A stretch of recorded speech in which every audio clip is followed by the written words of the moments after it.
Good morning and welcome to Speedruns with me, Mr. Denton. And before I start my solution to this one, I have to say a big thank you to Seeing Tam and Matthew Chua and Alessandro in year 10. I did have a solution to this, but my solution I think was a lot messier. And I really like their solution. It makes perfect sense. I feel a bit silly that I didn't think of it myself. Okay, so the first thing to do is to read in the number n to find out how many numbers we need to work out. I'm going to do this the long way. I'm just going to calculate the total of all the numbers up to n. Okay, so for I in range n, well actually in I in range 1 up to n plus. Well, plus 1 would give us inclusive, so I think I need to do plus 2. And then total plus equals that. Total equals total plus I. I'm just going to print that out for now. And total, I'm going to test that. Okay, so if I run that and I type in 5, then that should give me 1 plus 2 plus 3 plus 4 plus 5. 1 plus 2 plus 3 plus 6. Plus 4 is 10. That's not right, is it? So let's do n plus. And that, so type in 5. And that should be 1 plus 2, which is 3, plus 3, which is 6, plus 4, which is 10, plus 5, which is 5, which is 15. So that's right. So I'm getting the right total now. I'm glad I tested that out because I was wrong.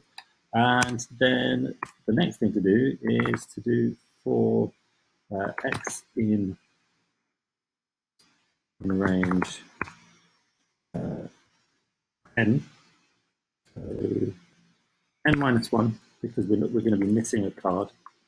Okay, what we're going to do is we're going to say total equals total minus whatever that value, whatever the input value is. So minus equals input. Yeah. So first of all, we calculate all of the numbers added together up to our nth number. Then we read in the numbers that we're given, okay, and remember we're going to be missing one, and therefore if we take away all of those numbers that we're given, whatever we're left with must be the number that was missing. Yeah, so I hope this is going to work.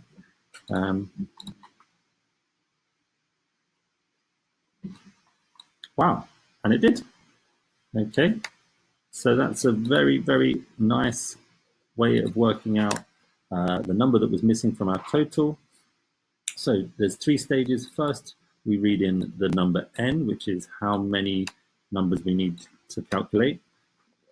Then we calculate the total of all of the numbers up to that number. So if we're given 5, we do 1 plus 2 plus 3 plus 4 plus 5. But one of those is going to be missing, so we read in 4 numbers in this case. And each time we read in one of those numbers, we take it away from our previously calculated total. Therefore, whatever we're left with must have been the missing one. And that's it. There is an even easier way we can do it, because actually there is a formula, a simple formula for calculating this total. If you can find that, you can do this even easier with only one loop